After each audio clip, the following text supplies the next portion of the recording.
SpaceX Starlink internet is now active in Ukraine, but will the company be able to keep it online? With Russia invading Ukraine, the infrastructure damage has disrupted internet access in Ukraine. Ukraine government officials requested Elon Musk to send Starlink satellite internet access for the country. Musk obliged in activating the Starlink service in Ukraine and sending additional hardware. But with continued invasion on the infrastructure, how will the Ukraine stay connected is a million-dollar question. Mikhail Fedorov, the Ukraine Vice Prime Minister, thanked and said Starlink keeps their cities connected and emergency service saving lives. Then when he asked Elon Musk for ideas to keep his Starlink internet alive by needing generators to keep the Starlinks and the life-saving service online. Even though the Starlink operates without the need for the traditional internet infrastructure, the earthbound hardware still needs power. As Russia is invading the country, the Ukraine's internet access will continue to be threatened. Fedorov's statement publicly reached out for help acquiring generators to keep Starlink online for Ukraine, but Musk responded with an alternative solution. Solar panels plus battery packs better than generator, has no heat signature or smoke and doesn't run out of fuel. Musk replied and responded to the tweet on Twitter. Internet connection enables what Fedorov described as the life-saving communication, whether that be among the family members displaced and separated or first aid teams trying to locate an injured person. Internet access is a critical component for those in the Ukraine fighting to survive the invasion.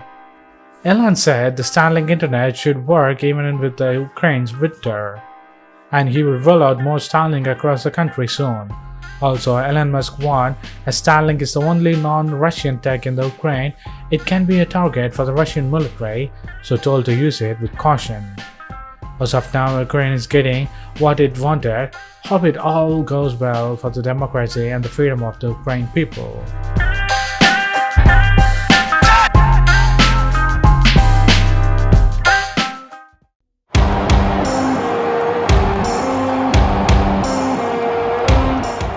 The United States NFL's newest glittering shrine, SoFi Stadium, has lured the Super Bowl back to the greater Los Angeles for the first time in almost 30 years.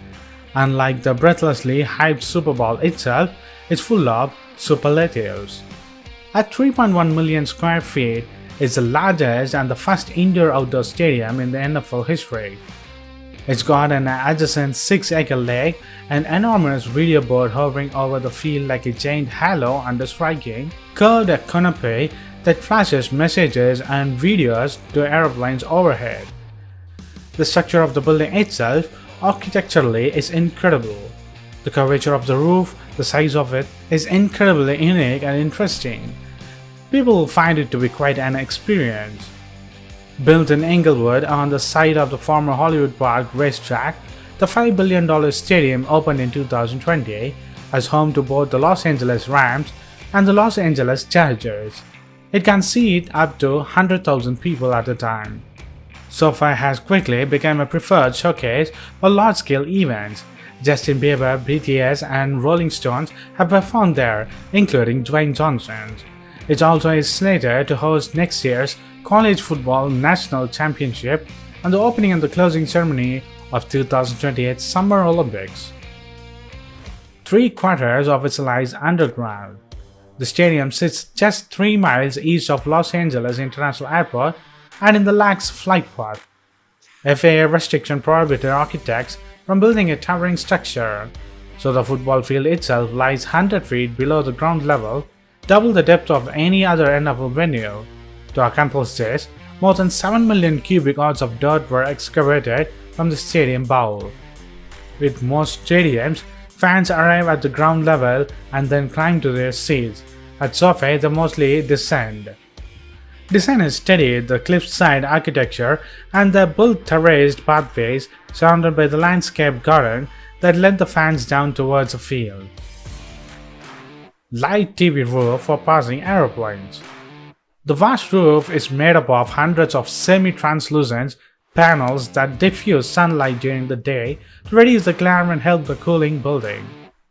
At night, the canopy becomes a giant illuminated screen thanks to the network of LED lights that can project images and videos.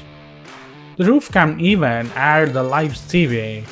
In November 2020, Rams showed their Monday Night Football game against the Tampa Bay Buccaneers on the stadium canopy, offering an aerial shot to the airplane passengers on their final approach to nearby lakes. Side opening advantage of so-called breezes. While the canopy covers the entire football field and the stands, the stadium is open to the elements of its side beyond the two end zones. The roof also has 46 panels that can be opened to boost airflow. Their dynamic design takes advantage of so-called temperate climate and earns the facilities its indoor-outdoor label. The open-air design also means that the parts of the stadium, despite being sheltered under the massive roof, are susceptible to wind, rain, and lightning strikes. That's why a game last October between the Chargers and Las Vegas Raiders was delayed while a thunderstorm passed overhead. Hanging video screen is larger than the football field. Suspended over the field like a spaceship is an enormous video screen in the shape of a ring. Its official name is the Infinity Screen by Samsung, and it's the largest such screen in sports, with 70,000 square feet of digital LED with 80 million pixels. It's longer and wider than the football field itself. It's also the only dual-sided screen, meaning that the messages and the videos are shown on its inner and outer surface. This is especially helpful to the fans seated down near the field, who can gaze up at the inner screen on the opposite side of the ring. You can book a stadium tour that will take you to the private luxury suite, the team's locker rooms, and the interview room where the coaches and the players field questions from the reporters. But the most memorable part of the tour may be visiting the field itself, as SB's 60-foot tunnel to replicate the players' experience of charging onto the top before a game. So what do you think? Do you want to jump in and kick some games?